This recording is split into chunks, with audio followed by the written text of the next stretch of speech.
wishing to be able to go to another time and/or place is a pretty common fantasy for those on the outskirts of their social groups.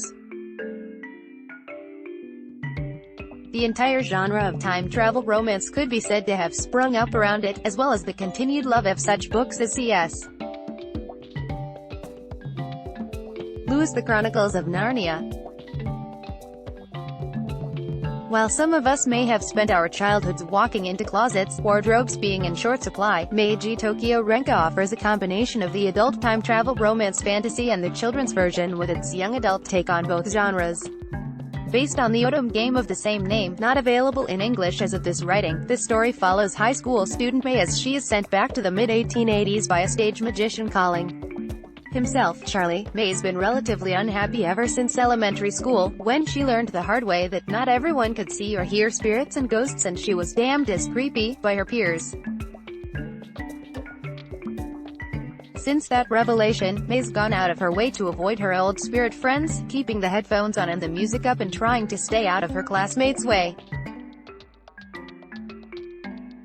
When she stops by Charlie's show and he offers an escape, it seems like as good an idea as anything else.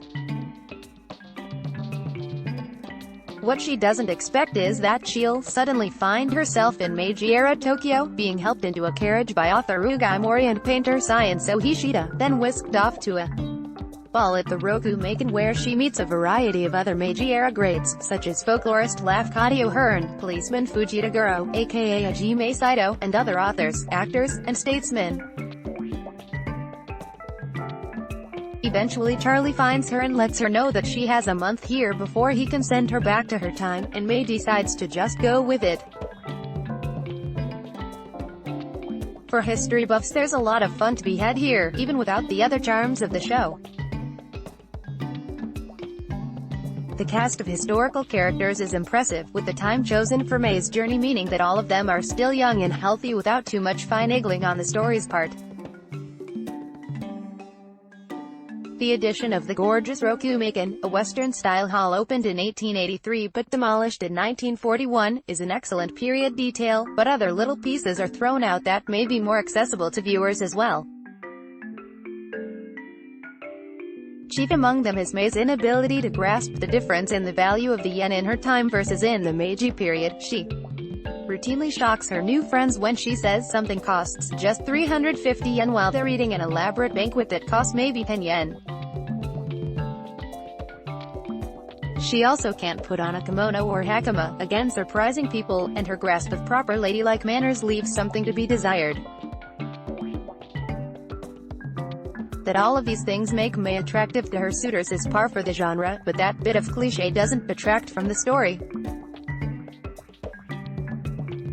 Although there's a veritable bevy of beautiful boys vying for May's heart, the plot basically follows the route of only one character from the game, Ugai Mori.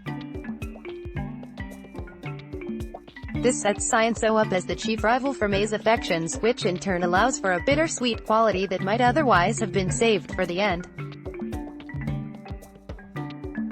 It isn't full-out depressing, but it's so clear that Scienzo has fallen for May while trying hard not to, even as he realizes that Ugai is the man she loves, that it feels a little bit like she's slowly breaking his heart with every scene they share.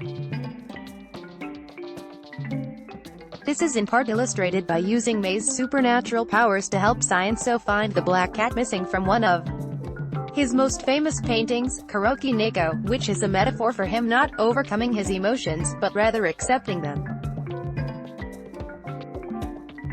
While Ugai is a perfectly good romantic interest himself, and one who seems to know that he may not have May for very long, he's also much more aggressive with her, within the very tame boundaries of the show, and treats her a bit like a child, which can be off-putting. May herself has much more personality than is typical in Otoge adaptations. She's got clear likes, roast beef, and dislikes, a sense of purpose, and a willingness to adapt that helps to endear her to viewers as a character, to say nothing of a sense of self-preservation that makes her the only character I've ever seen simply duck out of a cave down and move on. She can be a little gratingly perky at times, but she really does think things through, even if that means that what she wants in the moment must be acknowledged as not what she needs in the long run.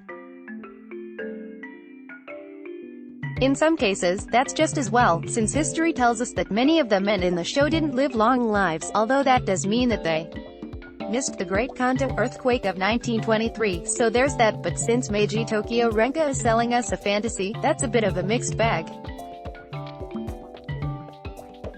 Despite not great visuals, particularly on the animation front, one awful and random song about electricity, and a few plot threads remaining undeveloped, Meiji Tokyo Renka is a cut above a lot of other reverse harem anime.